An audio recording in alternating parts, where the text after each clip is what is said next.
Here to join in the conversation on Birds 365 about the 10-1. Let me repeat that. 10-1 Philadelphia Eagles is Jeff Kerr from CBSSports.com. Living on the Edge was a Bon Jovi song, but you can certainly use it to describe the Philadelphia Eagles and the way they're going about winning football games. Should we just go? Who cares? It doesn't matter how they win. They just win. Wake me up at the end of 60 minutes. You'd be missing out on a hell of a lot of fun. But should that be the attitude of Eagles players, Eagles coaches, Eagles owners, Eagles fans? Yeah, don't give me the details. Just give me the final score. Is that the way the Eagles should be looking at this, Jeff Kerr? Well, talking to players in the locker room yesterday, I know they know they got plenty to clean up. I mean, the standard is the standard, right? McMullen and I hear it all the time. So, and they weren't too pleased with how they started that game, but they were more than pleased with how they finished. And a couple of the players, they look at it as, hey, we're 10-1 and we feel we could be better. And I mean, look, they're 2 games up on the next closest team in the NFC. That's what you should care about. They can actually afford to lose a football game this week if they choose to. I don't think they want to choose to, but they got wiggle room. The Cowboys don't have that. The 49ers don't have that. They actually can probably clinch home field advantage next week virtually. Not actually, but if they beat the 49ers next week, you're 11-1. You got 3 games up and a tiebreaker over the team that you feel is the biggest threat to you in the conference. That's huge. I mean, 10-1 is 10-1. Yeah, it is. I mentioned in the opening, Jeff, though, Jalen Hurts seemed a little bit tortured with the game, and he called it weird. And he you remember a couple weeks ago when he said, "When did winning not become the standard?" And then today was back to, "Yeah, we won, but we didn't play up to the standard." He has created this environment where the expectations are just astronomical, and you heard the boos there. And when they have a bad half or a bad quarter or a bad drive, people are saying, "What's wrong? Fire the offensive coordinator, Jeff Kerr. Do this, do that. Bench this guy, bench that guy." What are they too good in some ways? Doesn't it feel like the Bulls in the 90s, you had to find something wrong with them? They're too old. They don't play defense like they should. Michael Jordan's not shooting like how he's supposed to. You got to bench Steve Kerr. You can't play him. It's what it feels like with the Eagles right now. Every single week, you're right, John. They might just be too good. In a way, I kind of like how they're playing this year compared to last year. Last year, they were blowing everybody out in the first half. But if you look at the numbers. And they couldn't finish, yeah. Yeah, and they couldn't finish. Yeah. But if you look at the numbers, their point differential isn't that big of a difference. And they're actually averaging more points through 11 games this year than they were last year. It's, I know people like to get on the offensive coordinator around here. I think he's doing a hell of a job through 11 games. As do I. You're right. The total number of points is the most important thing. They play 60 minutes. Well, we should bounce a little bit because they did get 7 poined after the first 60 minutes. They still count toward the average. They needed that to get to the certain number, but hey, they had to do what they had to do to win the football game. And we were talking about Hurts before you came on, and the fact that, and Jeff, you're a national writer. I'm a national talk show host on CBS, so we're in this group, but we can judge other national guys. Is it just incompetence that national media members, at least, and this is just my opinion, let me say, don't acknowledge Jalen Hurts' rushing touchdowns? Did I still hear, how many touchdown passes do you have? Other guys in the league, he 10 touchdown passes. But he runs in touchdowns like nobody else's business. Well, except for Josh Allen. He looked pretty good running yesterday. There's a couple other guys, but a lot of them don't.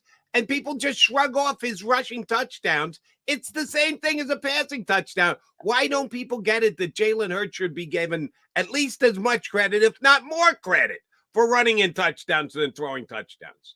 I've talked to Josh Allen a lot over the years about this too. And, him and I made a joke last year. I don't think people knew Josh Allen was in the top 7 all time at rushing touchdowns for a quarterback. He's second now, by the way.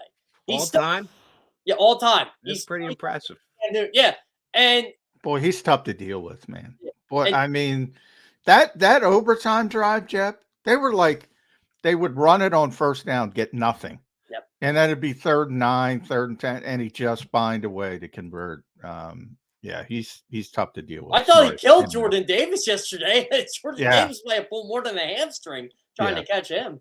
Jordan Davis, by the way, got up to 16.5 miles per hour at 330 Really? pounds. Yeah. They Jason clocked Allen. him heading to the sideline. I Yeah. did not know that. Yeah. So speaking about Allen, I was talking to a couple players after the game, a couple defensive guys, what it's like to defend him. And one player actually told me, I'd love to put him next to Milton Williams and see who's bigger. Yeah, Josh Allen is huge. I mean, that's part of it. He's really difficult to deal with, and I think he's so athletic, and I think he's so big. I went through this with Dante Culpepper back in the day. He showed up, and he was the first supersized quarterback. I remember the first time I met the guy. I'm like, this guy's a quarterback? I mean, it was absurd. He was bigger than every linebacker on the team by far, and he could run. And Josh Allen's got some of that. You don't expect him to be as athletic as he is because he's so big. And all of a sudden he's turning the corner on you and you can't catch him.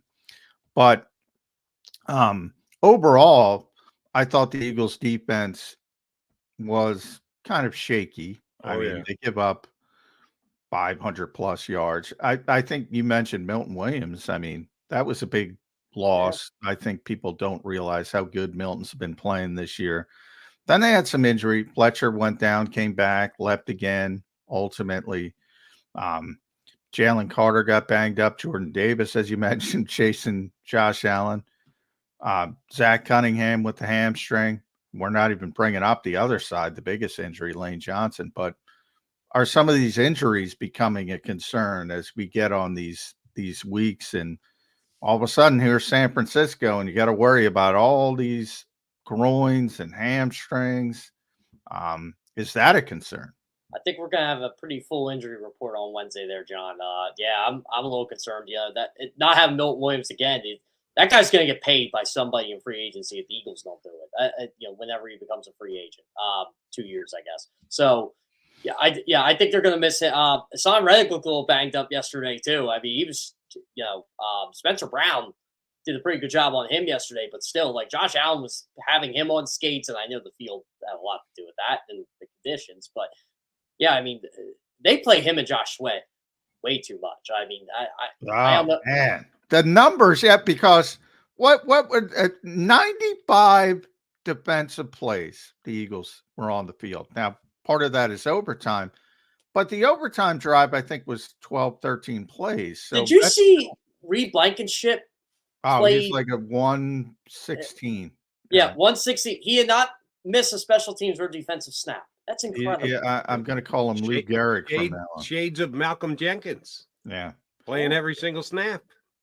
Yeah. They had 26. I think he only played, they had 30. They had 30 special team snaps.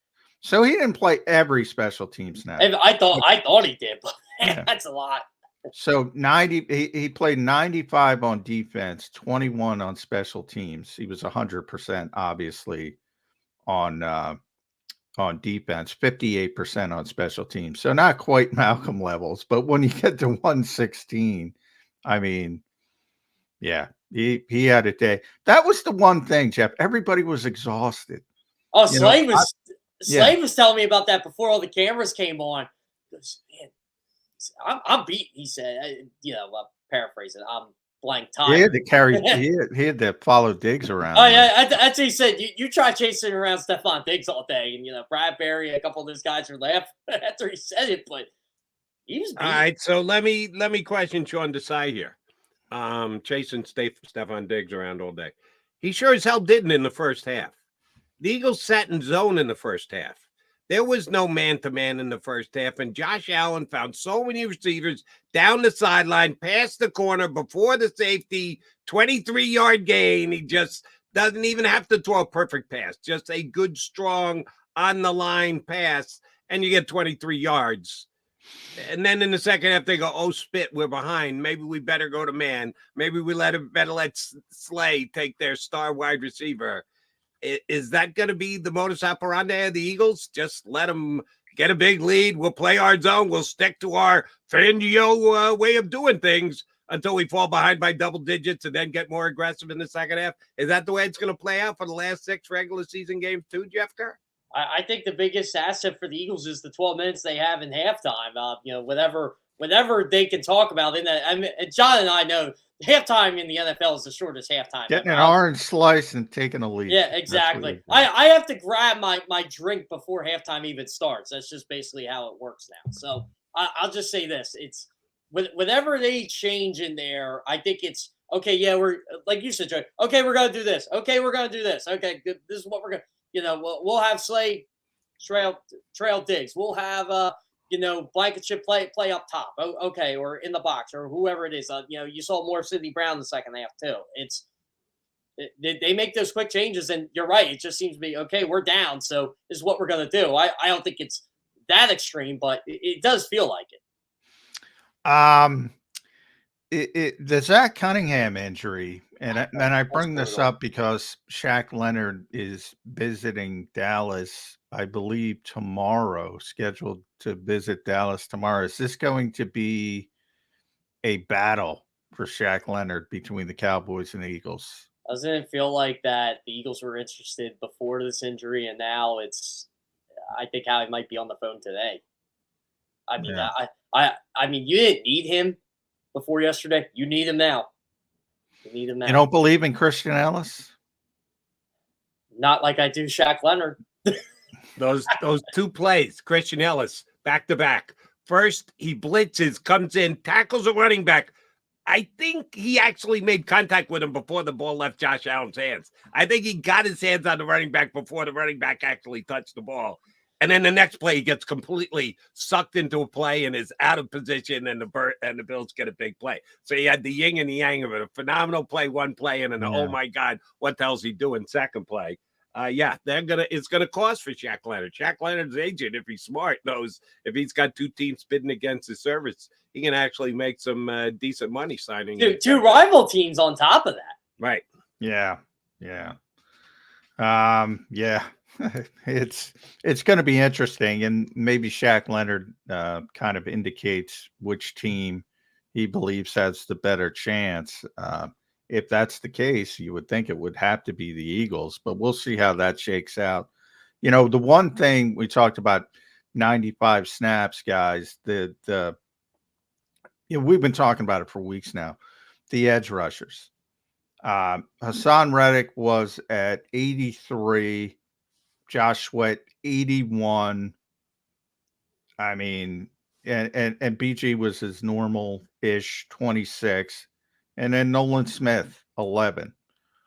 Well, can they continue at this pace with Hassan Reddick and Josh Sweat? Obviously, you're typically not going to play 95 snaps, but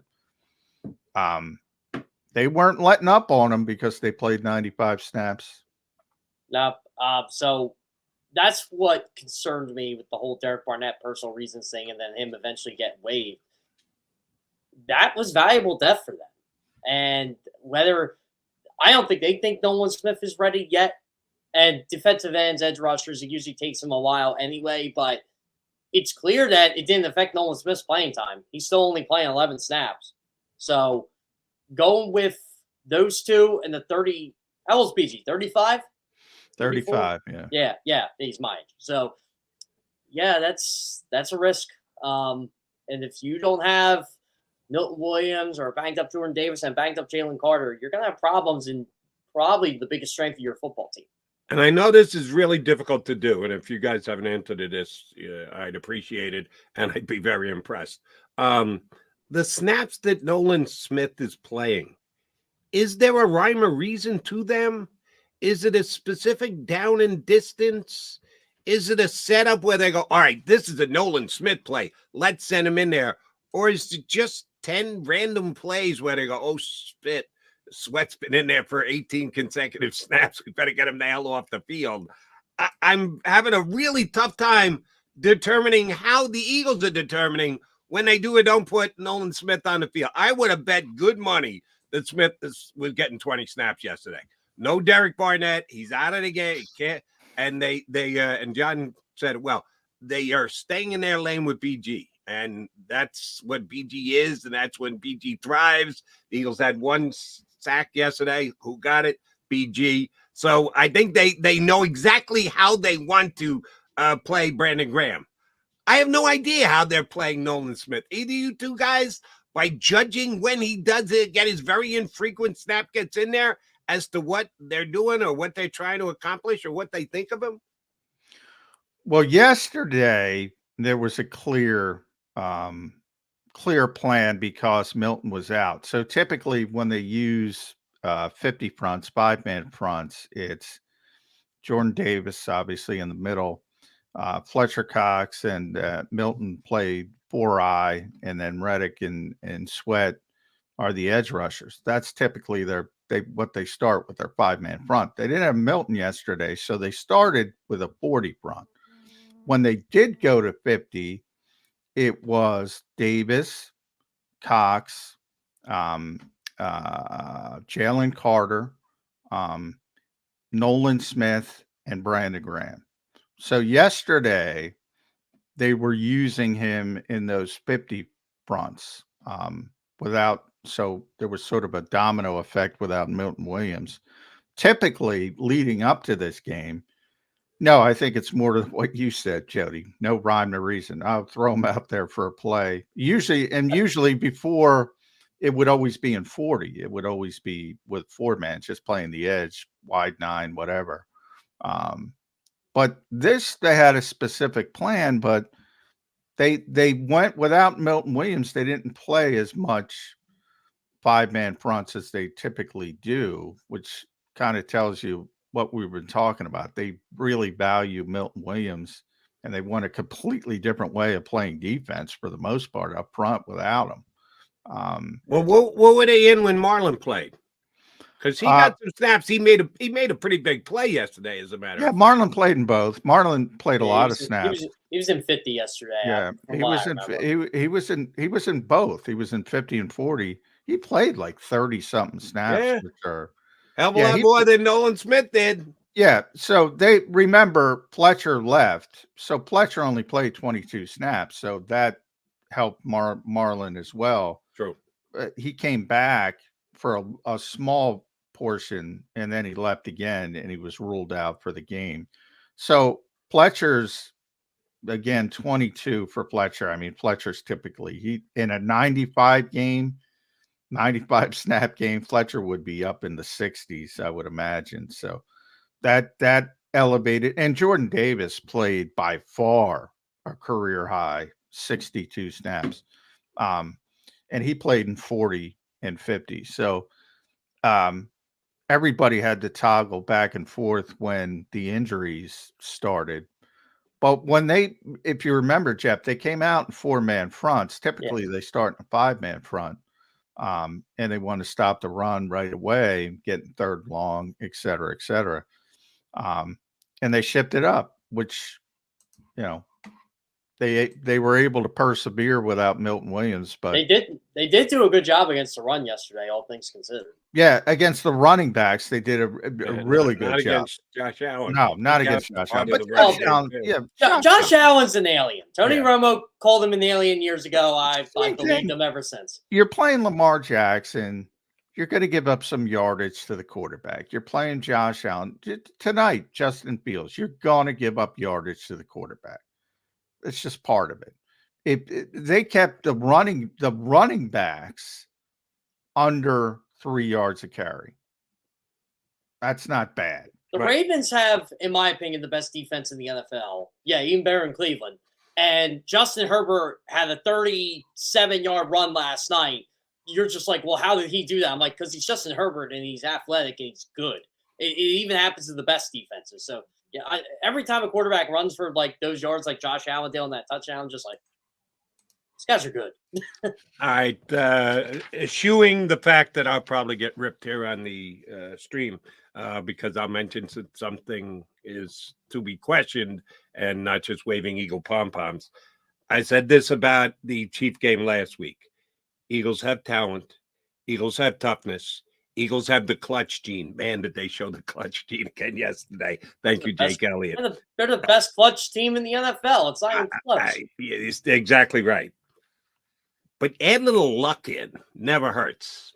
And certainly Marquez Valdez-Scantling dropping a wide open pass behind the defense with 3 yards of separation with less than 2 minutes to go that would have given the lead. That's a little lucky. Yeah, a little luck on the Eagles side. It happened again yesterday. James Cook down the sideline. He's How did he drop that wheel route? How? Don't know, but he did. How does Josh Allen not hit Gabe Davis on the play before the field goal? I thought that was a blitz. I mean, that they hurried him. So right, at least they made that more difficult. I also still think if they go inside out the route Davis is running, I think Slate breaks it up. But that's just me. I wouldn't call that one lucky. You're right. John's right.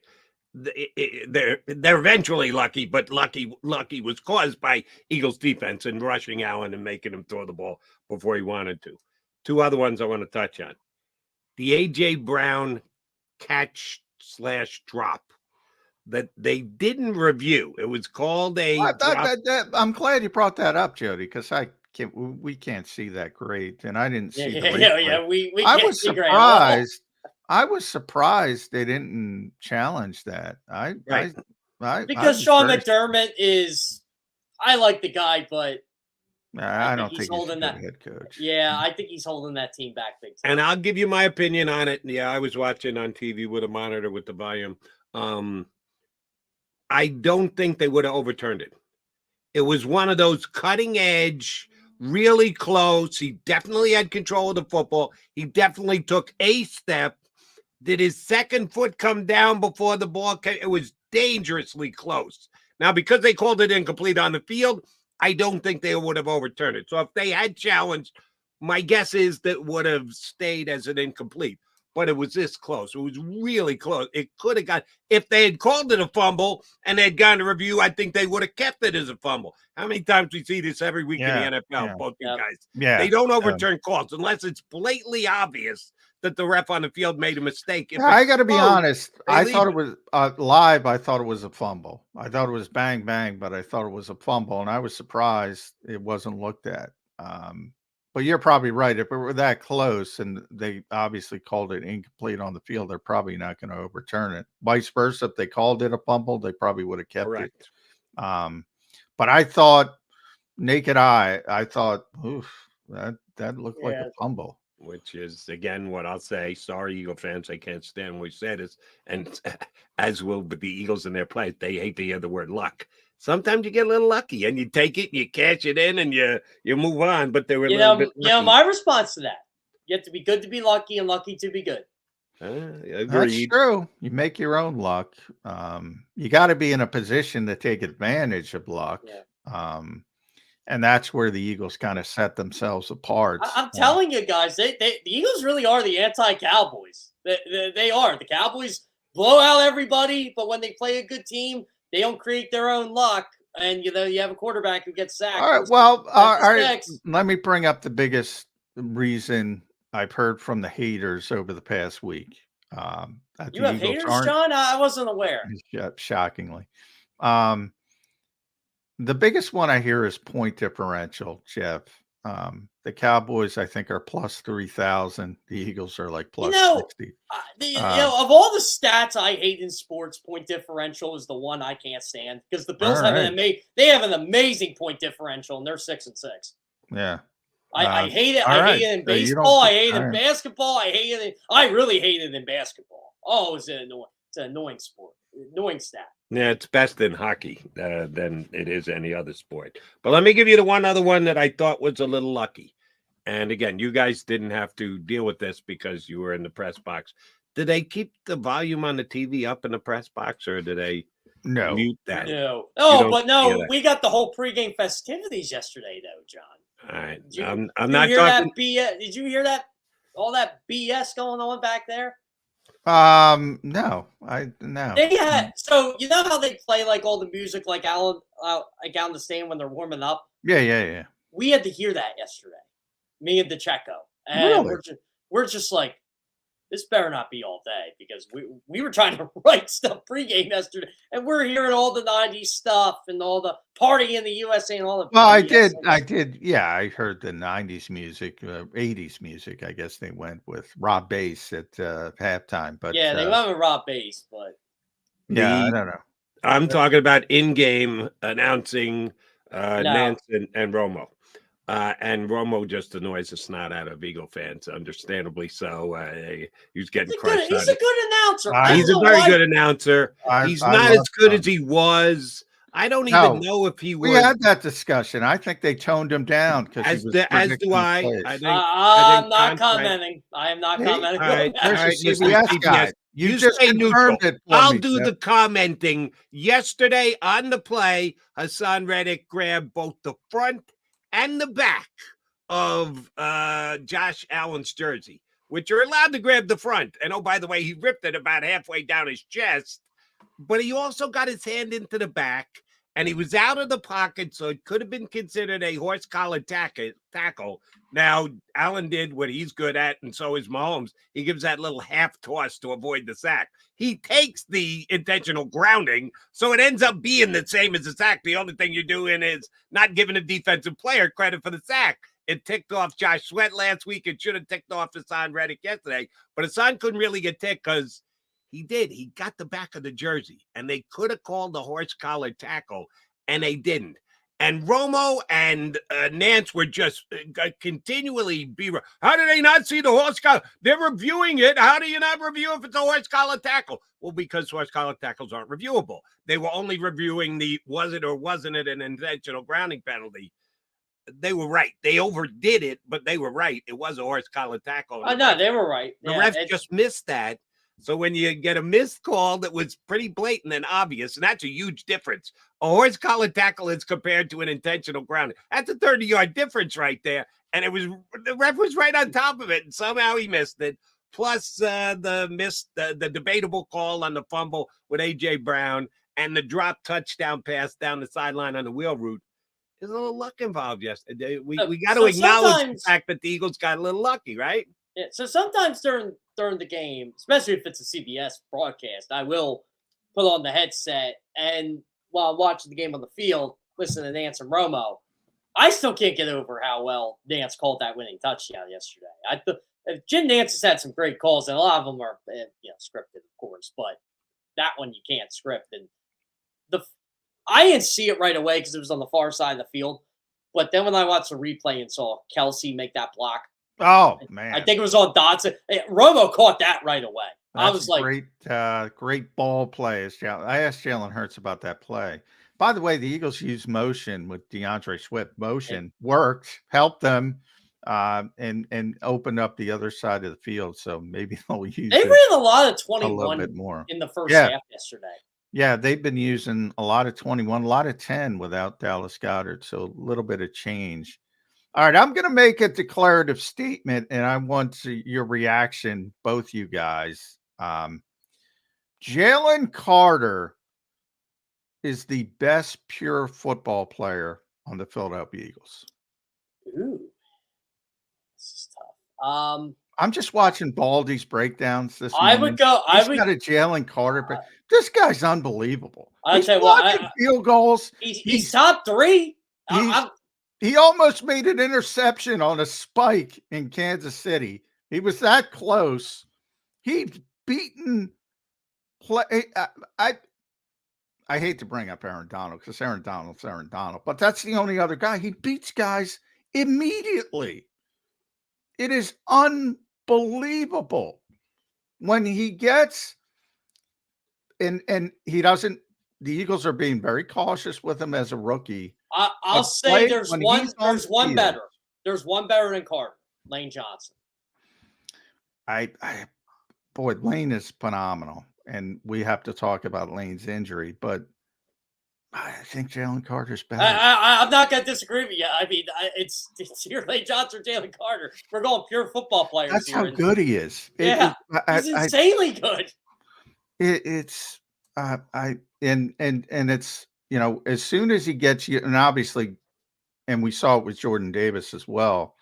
Georgia is so talented that they rotate so much. They're not used to playing as much. And Jordan's finally, as I said, up to 62 snaps, and Jalen played a lot because he had to as well. But from play to play, when he's out there, he's so dominant. It's a major difference when he's on the field compared to when he's not. And you get from those Baldy breakdowns, or even if you zero in yourself when you're watching the game, they treat him like he's Aaron Donald. He gets doubled all the time. He gets held all the time. Now, people get held all the time in the National Football League, so I'm not going to say he's the only guy in the league who gets held. Of course, a lot of guys get held. But he's a rookie, and they go out of their way to try and hold him in check, and he still makes plays. I could argue this from last week. Creed Humphrey, I know Eagles fans may not want to hear this, but Creed Humphrey may be the best. He may be the best center in football, and I thought Jalen Carter just abused him last week. Abused him. Yeah, I wouldn't use the word abuse. Now, he had a pretty good game. I mean, not too many people have good games against Creed Humphrey. That's fair enough. Mahomes got out of it and made plays. And Mahomes is Mahomes. Made throws, and receivers dropped throws that hit them in the head. They dropped Justin Watson dropped the best 4th and 17 pass I've ever seen. It doesn't quite great when you're trying to play Mahomes. Yeah, nobody gets to Mahomes. He's got escapability like nobody else. All right, Jeff Kerr, we appreciate you jumping on each and every single Monday. Thank you much. We will talk to you next Monday. All right, last thing. There was one outlet last night that came out with the 49ers as actually the favorite in the game this upcoming week. Yes. Yeah, I saw that. Yeah. I got a nice little stat for you guys on that. The Eagles are the first team, 10-1 or better, not to rest their starters and be a home underdog ever. Yeah, they're not a home underdog. They were a home underdog for 20 minutes. Check the betting markets now. Did they change it already? Of course they did. So that was one person trying to grab attention by going, ooh, let's make the 49ers a favorite to start the game. Enough money came in, boom, it was gone. Before you could blink, it was gone. So the Eagles are the favorite in each of the betting markets. Under a field goal, though. 1.5, 2, one's got 2.5. But still disrespect. Under a field goal's disrespect. Can I ask you guys this? So as John knows, I got Jalen Hurts stats so many in the back of my head here. So when I do quarterbacks when they're tied or trailing, do you know Jalen Hurts by far is the best? You guys want to take a shot at who has the worst quarterback rating? Dak Prescott. It's not Dak. Now Dak's numbers are actually pretty good. It's worst quarterback when trailing. Well, is it some scrub like Tommy DeVito? He's not a scrub. He's probably gonna be a Pro Bowler this year. Shoot. Who's playing poorly? He's been getting some MVP love too recently. Tua. Not Tua. Tua's actually up. Tua's right there with Hurts. He's like second or third. Yeah. I'm trying to think if he's getting some MVP love. There's not many. Let's put it this way: he's on a very talented football team. Brock Purdy. Yeah, Brock Purdy. He has the worst passer rating when tied or trailing. Worst completion percentage. Worst passer. It's the complete opposite of Jalen. Yeah, well, they had that. So then let me ask you a question. Perfect setup. Thank you, Jeff Kerr. If that's the case, at the link next Friday, they flip the coin. It comes up heads. The 49ers called tails. Eagles have the choice. They should absolutely take the ball because if you go down and score, Brock Purdy can't beat him. You just told me he's the worst quarterback in the league when trailing. Well, then guess what? Get the lead. Play from in front. I got an idea. Hey, here's Thank you for making the argument for me, Jeff Kerr. Here's one for you. Maybe Kyle Shanahan will put a backup tight end on Hassan Reddick again and see if that works. Boy, Kyle gets kept. Kyle's been running that play. His dad ran that play. Yeah, that's a Mike Shanahan special. Yeah, I mean that play is run by every offense in the NFL, the quarterback has to understand that the tight end is not there to block Hassan Reddick. The tight end is there to get in his way, and the ball's got to come out. So Yeah, he held on that ball way too long in that game. There's and that, by the way, all sacks and the quarterbacks who hang on to the football take a lot of sacks. Jalen Hurts takes a lot of sacks. Last week, well, he got sacked 5 times. Jalen's going to take sacks. He's trying to extend plays. It's part of it. It's baked into it. Patrick Mahomes, not going to take sacks. Tom Brady, not going to take sacks in his prime. Peyton Manning, not going to take sacks. If you're running the Shanahan play action, yeah, occasionally there's going to be a tight end blocking an edge rusher. And if it goes wrong, people are, oh, could you do that? They've been doing it for 35 years. It works more than not because of the design, but you got to execute. It is funny, though, how Brock Purdy is the worst quarterback in the league when he's trailing. It is kind of funny. Well, as good as he's been this year. Well, I mean, look, Jody's the biggest Brock Purdy guy there is. And I love him at Iowa State. And by the way, he's playing tremendously well. You don't love the fact he crushed it on Thursday night. He was incredible Thursday. He is playing tremendously well. I think he's a great fit for that offense. But look, if he was on a bad team, he wouldn't look good. You'd rather have. Do we say that about Jalen Hurts, though? If Jalen Hurts wasn't throwing A.J. Brown and Devontae Smith and playing behind Jalen Hurts is a top 5 quarterback in the National Football League. Quarterback of the Carolina Panthers, would we be saying the same thing about Jalen Hurts? Well, no. If he was on a bad team, he wouldn't be the MVP. If Jalen Hurts is on the Carolina Panthers, he wins more games than Brock Purdy on the Carolina Panthers. That's the point. I bet the Panthers have 4 or 5 wins right now if they had Jalen Hurts. That's the point. If you put somebody, and you can't, but if you put somebody on the backing with the same supporting cast, Jalen Hurts is better than Brock Purdy. Now, is he going to look as good as he looks here? No, absolutely not. He's not going to look as good because he's got a great supporting cast. But if you give the supporting cast, now where it gets a little bit hinky is I do think that Brock Purdy is a better Kyle Shanahan quarterback than Jalen Hurts would be. But if you put Jalen Hurts in with a crappy coach and a crappy team and a crappy offensive coordinator, he's going to be able to do more things than Brock Purdy in the same situation. The Patriots would not be as terrible as they are on offense than Jalen Hurts. That's the perfect example. Yeah. So everything's about fit and scheme. I think Brock Purdy's a great fit for Kyle's scheme, and that's all that matters. And he's doing a great job in that scheme. And that's all that if you put him in the Eagles scheme, it's not going to work. But he's in the perfect scheme for him. He's a quick processor. He gets rid of the football. He's got playmakers. He lets them make plays. There's nothing wrong with that. I get on Mike McCarthy a lot, but he's getting the most out of Dak Prescott this year. I mean, this is the best I've seen Prescott play. Last 5 weeks, this is the best I've seen him play in a couple years. Jody knows. I've always thought Mike McCarthy gets too much crap. I think he's a good coach. Not a great coach, but I think he's a good coach. I think it's the in-game decision. Coach, but I think we got to see him have a big game with Dak Prescott against a good defense. When that happens, that's when I'll go.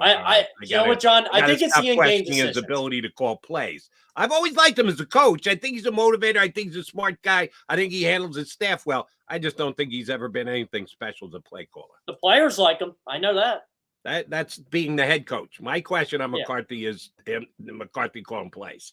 And they put up a lot of points this year, but they beat up on bad teams, and they continue to beat up on bad teams. Even when they get big leads, they don't care. They pad the numbers.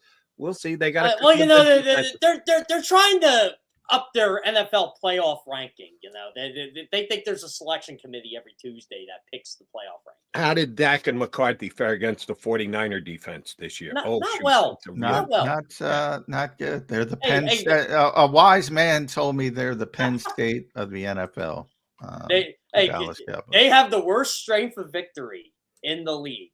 and they are 0-2 against any team that has a 500 record or better. So, like I said, that's how I'll judge Coach McCarthy's play calling ability, not his head coach. I think he's a good. I think we're 3 for 3. We all think he's a good head coach. I just go, I got no friggin' idea if he can call plays against a good defense. Yeah, John, I think our mutual friend Martin Frank actually enjoyed my one comeback to a Cowboys fan on Friday morning. They said, well, you the only players on your schedule. I'm like, yeah, correct. And they lost to 2 good teams they played on that schedule. He is Jeff Kerr. He joins us each and every single Monday. JK, thanks, brother. We'll talk to you next Monday. Sounds great. Thank you, Jeff. Jeff Kerr here with us on Birds 365. All right, quickie timeout. We come back. Chris Franklin yet to come.